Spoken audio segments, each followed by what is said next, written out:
तो भौजाई मुस्का के बोली है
के बालो कल के बालो आज पांच छुपालो कल छुपालो परसों तो भौजाई में रुक्मणी की भगवान सिखाओ ब्याह की पूरी तैयारी है मैं पढ़ना है भाई मालूम ना है रोई नहीं रुक्मणी। उसी समय एक बूढ़े से ब्राह्मण बगल में झोली डाल के दरवाजे पर आए और आवाज दी माता भिक्षा दे। ध्यान रखना जो भिक्षा मांगी सो रुक्मणी अकेली दरवाजे और दोनों हाथ जोड़े बाबा तुम्हारा जीवन भर एहसान ना भूलूंगी काउदरा में दरवाजे पे आ जाइयो इतनी भीख डाल दूंगी 3 पीढ़ी तो निपटे ही ना पर बाबा कैसे करके मेरा नौ तो पहुंचा दो। पंडित जी ने की त्यो नौ तो ललित ब्याह के नौते थे भैया देंगे कि तू दे बाबा जोते मत कर काल माले पर जा रही बाबा ना बाबा मेरा नौ तो पहुंचा दो तेरा कब हुए ललित ने बाई बात है तो पूछ रहा हूँ क्या ब्याह है तो ब्याह के नौते बाप भैया देंगे कि लड़की दे भाई पंडित ने को रेस बढ़ा दी आवाजों में तो बोलने की बाबा ना please silence this is my personal matter. बाबा जोते मत कहियो बहुत पति तो बच जाओ। पंडित की लली तो एक बात बताती हो नो तो जाओ कहाँ बाबा मेरा नो तो जावे द्वारका ब्याह को बको है ब्याह बाबा कल ले ठीक कह रही है मोत ज्यादा भज भैया पट्टू ना है कोई एक एक कदम लठिए सारे तो धरो बेटा मेरे को बजा कहाँ है।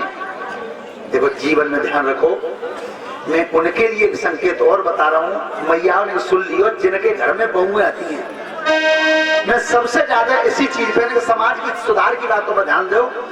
आज एक दिन और रह गया कथा का कल लेकिन हम सभी नौजवान बच्चों से फिर हाथ जोड़ के आज कह रहे हैं बेटा बीड़ी गुटखा सिगरेट शराब इन चीजों को जीवन में पास मत आने देना। 80 साल से पहले बुढ़ापे को नौका हुआ जावे पर मानते कहाँ कौन मानता है कैबे को वहां फर्ज है। तो मैया ध्यान से सुनो एक जगह सत्य घटना बता रहा हूं भागवत चल रही थी नावली गांव पड़ता है नगला जलाल के पास नावली। तो सामने जिस कमरे में मैं ठहरा हुआ था बाकी ठीक सामने उनके लड़का की बहू आई तो एक गोद में तो बालक लग रहा और एक हाथ में थैला था और जेठ की दोपहरी थी जेठ की विचार करना मैं उनके लिए कह रहा हूं जिनके घरे बहुएं आती हैं तो जेठ की दोपहरी में बहू को कोई सवारी नहीं मिल पाई तो वो सिकंदरा लाऊ से करीब 4 किलोमीटर पड़ता है पैदल आई बच्चे लेके और झोले लेके तो बालक तो मैंने खाते पे बैठा तो झोला था तो धरती पे साफ पलका पे पड़ी लंबी सुबह बहू ने 5 दाव को शुरू कर दो, दावत रही। आखिरकार सही बता रहा हूँ, यज्ञपति महाराज बहुत देर तो मैंने झेली, फिर वो पर नहीं झेली। तब मैंने की माता जी जब बहू थे दूध चले के आइए जाइए, घुट पानी पे पा देती, तब जब पानी की घर छूट जाती तो सही बता रहे। गुस्सा के मां डुगरिया ने बोली, ये जे भागवती का आता हो वो एक। अच्छा विचार करना तुम, जो बिटिया 3 किलोमीटर चल के आई जेठ की दोपहरी में, सबसे पहले सास का कर्तव्य था, बेटी चल लले मोए दे, बोला जहाँ बैठा दूध होता है, एक घुट पानी का लांग पानी पिलाना था और उस बच्चे को अपने हाथ में लेना था। और तब कहनी बेटी थोड़ी देर शांति है, लेने ब्याल ले ले, 5 तो रात दूध ले जाएंगे। पर मेरे वही बात है कि अपने लड़के की बहू और अपनी बेटी में अंतर मत करना। अगर धोती ना धोए और पाना मस्के जामे और रोटी बनी बनाई ना मिले तो मेरे नाक काम कठिन है। लेकिन जब करके तो देखो तब कितनी खातर होता तुम्हारी। श्रोता बंधु, बेटी और बहू में कभी भी अंतर मत समझना, कभी भी अंतर मत समझना। तो आज पंडित ने की तो बेटी एक काम कर, तू चिट्ठी लिख ले। तो आज रुक्मिणी ने पत्र लिखा और लिखा क्या, एक बात सुनना सब श्रोता बंधु ध्यान से। आज हमारे भारत की संस्कृति के टुकड़ा उड़ गए। पता है किसी का बच्चा अगर नौकरी में लग जाता है या बड़े घर के बालक हों तो लड़की का बाप जब आता है लड़का देखने के लिए तो बात पहली चोट कहा कहते हैं कि बायोडाटा लाए हो। बायोडाटा का कहते मालूम है, हाई स्कूल इंटर बीए की लड़की की मार्कशीट, लड़की को फोटो, बाप को नाम का है, मेहतारी को नाम का है, लंबाई कितनी है, हाथ कितना बड़ो है, पांव कितना बड़ो है, पूरी ब्यौरा जहाँ लिखा जाता था बायोडाटा कहते हैं। और बायोडाटा ले जाके लड़का के बाप के हाथ में दो बाने कुरेद के देखो सोई कहती रिजेक्ट। वो लड़की को बाप दूसरी जगह चल दो, दूसरी जगह दिखाई वो फाइल। बस सुनो, एक बात मैं अपने दिल से बता रहा हूं, मैंने स्वयं उसका अनुभव किया है। और अनुभव तो सब करते हैं पर मानता कोई नहीं है। अगर मेरी बात ये सबको सुहाने अच्छी लगे 100% और वास्तविक सत्य हो, और तुमने प्रधान जी कितने गए जेरे जालन, प्रधान जी तुमने हमारे महाराज सिंह जी ने और ऐसे बड़े बूढ़े ने जब बात को तजुर्बा करके देख लो हो, मेरी बात सही लगे तो ताली बजाइयो, अगर गलत लगे तो मत बजाइयो। जिन्होंने लड़की और लड़की के बाप बार बार ज्यादा खुले दें, आ रही समझ में, शादी करवे पे लड़की और लड़की के बाप ज्यादा बार बार उंगली डार के खुले दें, बेचारों खाने चिंता नारायण हो तो देख लेना।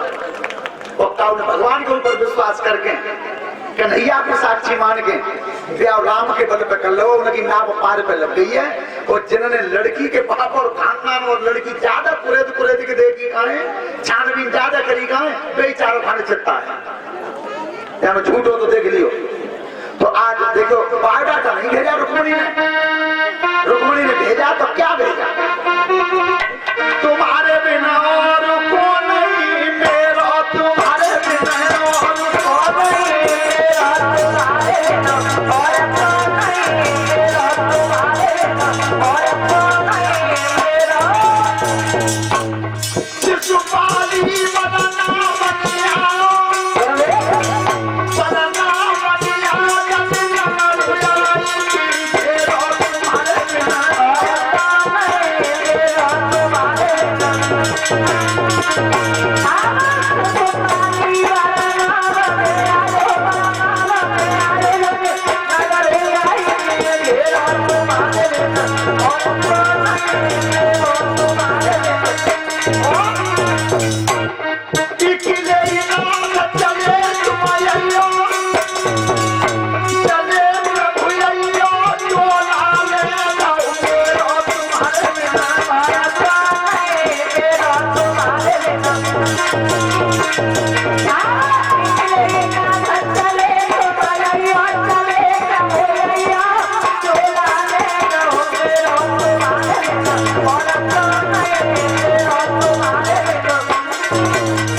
अपना पत्र लिख करके दे दिया। अब पंडित ने ढलो डोली में लेके चले, लठिया लेके बहुत तेज, कितनी दूर निकल पाए 4 कोस। कुंदनपुर कोई बागों से वहीं तक जाके नींद आई, सो सोई। जब नींद में सोए, भगवान कन्हैया ने विचार करो कि नो तो आरो पर नो तेवा सोगो गेलो।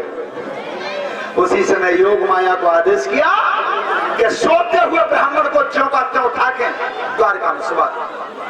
आज पंडित जी ने जग पाए, ना हिल पाए, ना उठ पाए, द्वारका में पहुंच गए। और आंख कब खुल पाई, एक पांव सूज चढ़ गए ऊंचे। ध्यान करना, देखो सभी श्रोता बंधु ध्यान से सुने कि कल का दिन और शेष रह गया है कथा में। चाहे जो दिन हो भंडारे में, भागवत कथा में, तो आज दे दो। और आज कहती हूँ न मन माने तो कल तो दे ही, लेकिन कल कथा का जो समय रहेगा वो ध्यान करो 3:30 बजे तक ही रहेगा बस, क्योंकि कल हमें भी जाना है। और एक कथा बहुत सुंदर है, आज उसका नंबर ना आ पा रहा, लेकिन कल क्लियर है बिल्कुल। कल इन्होंने एक कथा का प्रस्ताव, क्या नाम बताओ, भगवान सिंह जी ने एक कथा का प्रस्ताव रखा है। इन्होंने कहीं मोबाइल पर सुन लिया है कि एक अदालत में भगवान को स्वयं गवाही देने जाना पड़ा। लेकिन ध्यान रखना, इतनी मार्मिक कथा है कि वो कल सुनाएंगे।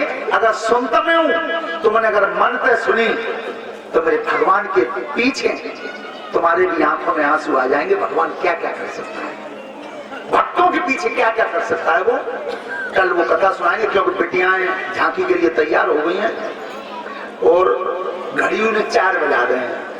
लेकिन कल को ध्यान रखियो, हाथ जोड़ के, जैसे आज निकल के आता और तुम 8 दिन आते हैं 3 बजे 2:30 बजे, ऐसा मत करियो। कल सब जने कल काम में जल्दी शुरू करियो। कल ठीक 1 बजे मैं आ जाऊंगा मंच पर कथा कहने, तो तुमने सब जने थोड़ी थोड़ी टाइम बचाइए। 24 घंटा में 10-10 मिनट बचाओ तो आ जाओ 12 बजे। हाँ वो इतना जल्दी चले जाओ। फिर आवाज कैसे घोटन से उठ रहे हो, कौन आए गए, तुम ही ले जा रहे हो चिट्ठी। ध्यान रखना, आंख कब खुली, एक बात सूज ऊंचे चढ़ गया था। तो पंडित जी ने चारों तरफ को लखाई करी, वो तब कही के बिच्चों कामाले पत्ते जा बाग में सोए का बोना है। एक माली आ रहा था भगवान के बगीचा का, पंडित को लला इतना क्या बाबा बोलो, यहाँ द्वारका कितनी दूर है। और माली ने की चो चिलम तो भाषा कौन सी बोली जाती, भगवान कन्हैया के माली ने कही कि जय द्वारका 6। जब बंजारे बोलते हैं, आज बंजारे बोलते हैं जय द्वारका 6। पंडित की 6, फिर हम कौन सी में आए हैं।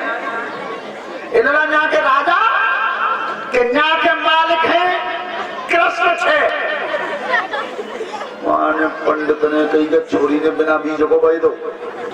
अब बताओ 6 द्वारिका और 6 ही कृष्ण, कहाँ जाओ।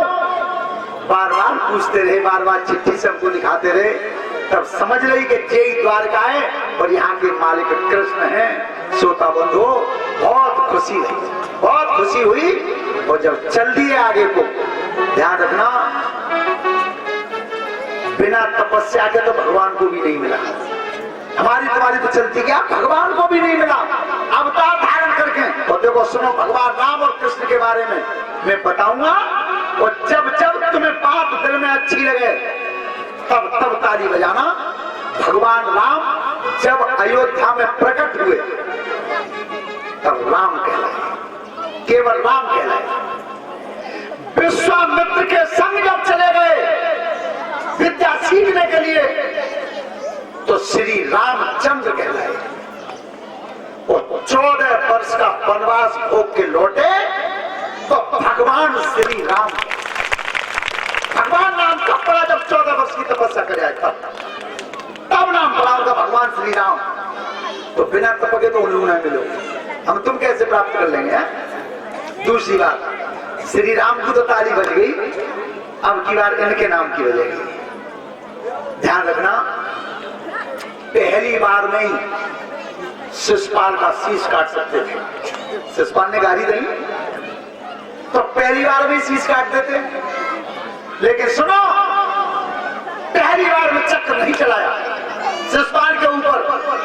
शिषपाल ने 100 गाली दी भगवान कृष्ण को।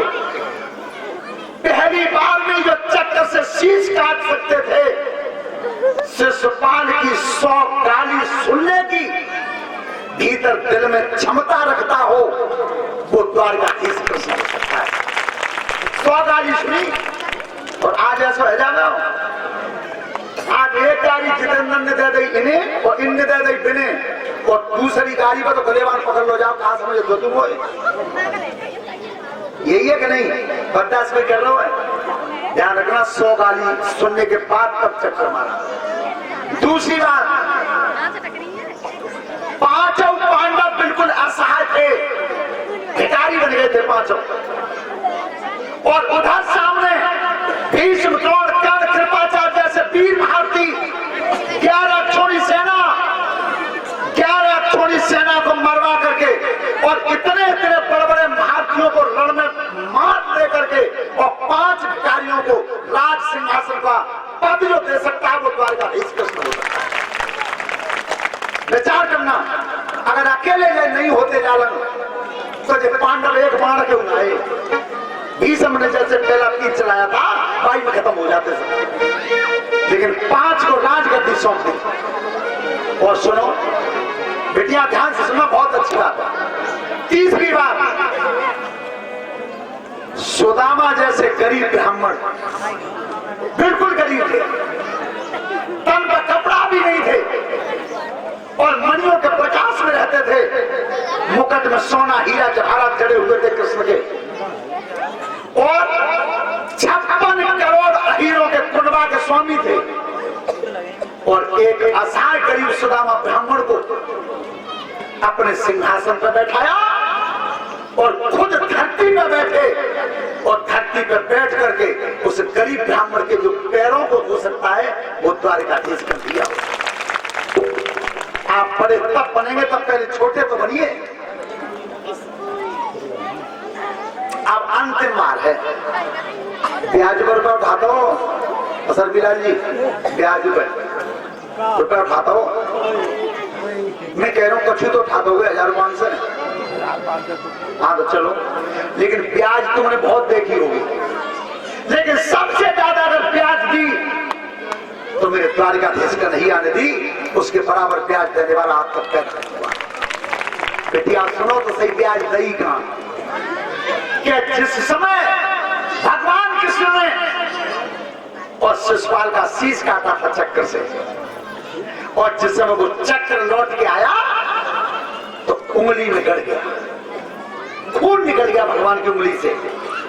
द्रौपदी वहां खड़ी थी तो द्रौपदी ने अमोल कीमत के चीर को बीच से फाड़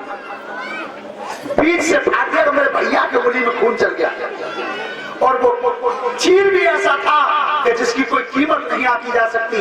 2 अंगुल की पट्टी चीर में तक फाड़ के और भगवान कृष्ण की उंगली में बांध दी। उंगली में जब बांधी, भगवान कन्हैया ने कही, बहन जी कर्जा दे दिया, आज कर्जा दे दिया, पर चिंता मत करना, ब्याज सहित पटा दूंगा। और जिस समय दुशासन ने चीर खींचा द्रौपदी का, 2 अंगुल की चीर बंधी थी, 2 अंगुल की चीर के बदले में इतनी ब्याज दी कि 1000 मीटर चीर दे दिया, खत्म नहीं हुआ। वो द्वारकाधीश कर दिया, 1000 मीटर चीर बना 2 अंगुल की चीर से। इतनी तो ब्याज दे सकता है वो। बोलिए द्वारकाधीश कन्हैया की। तो ध्यान रखना, जब उस चिट्ठी मिली है हाथ में, भगवान कृष्ण ने बंद कर ली, तब कही पंडित जी ने जाओगे कि ना है? कि चले जाएंगे, चले ना जाएंगे, बिल्कुल अभी तैयार है, जाओ। रुक्मिणी के एक एक आंसू में थे 8 आंसू बन रहे हैं। और क्या बोले ब्राह्मण? अरे क्या रुक्मिणी और पीड़े में मर जावे है की,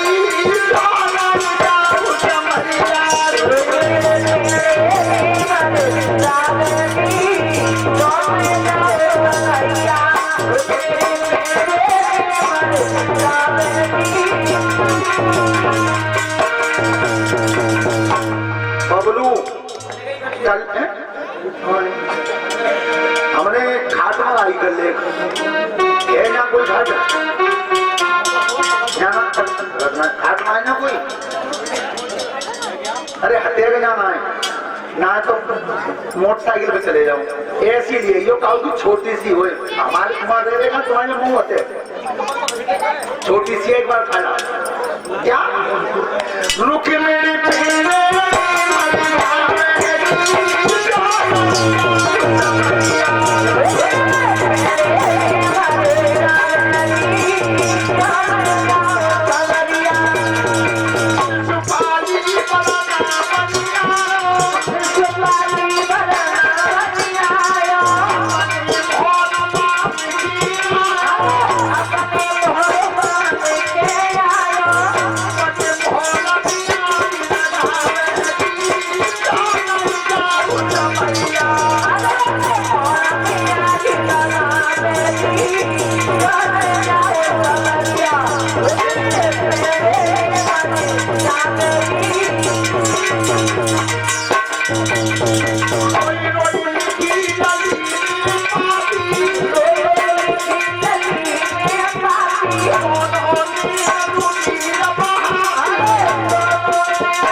भगवान ने रथ तैयार करवाया 4 घोड़ा सफेद रंग के जोड़े और जिस समय कन्हैया सवार हुए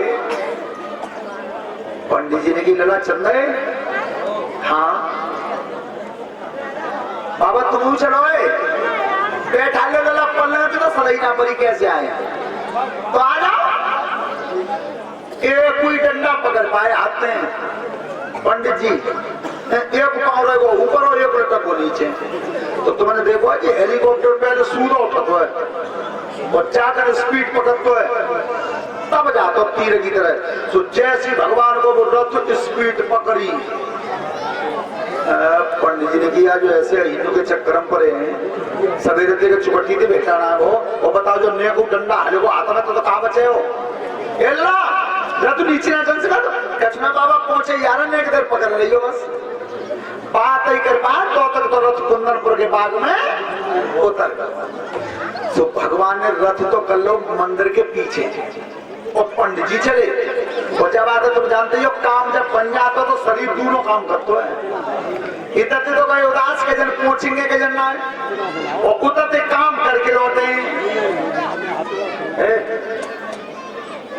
जैसी दरवाजे पर पहुंचे और पाई चौकट पर खड़े हुए एक लड़की भीतर से निकल के आई जमाने की बाबा वो काम माने पड़ता तुम कल्लू तो अड़े ना हाँ बेटा खड़े तो होते तो तुम्हें मालूम तुम रोज ही ना आ जाता हो और हम घर लगे रहो ब्याह में जब ब्याह है जाते तब मांगे रही कहूँ पंडित जी ने आंखें नटेर के कहीं के लली तो मालूम ना ब्याह के काम असर में ठाड़ो अब वो समझ नहीं पाई अब वो देख क्या रहे ब्राह्मण के बच्चों ने लड़की ने मने कर देखा हुआ बताइयो मत सुनने का मेमा चिताइले तो मैं भाई इशारों कर दूं और रुक्मणी रो रही भगवान जन बाबा पहुंचे होंगे के जन ना पहुंची हुए होए तो बेजने आंगे कनाए जाई सोच में बैठी तब तक दरवाजे पर नजर पड़ी और ये बाबा आई गई और पंडित जी ने देख रही कि मेरे ही माँ देख रही है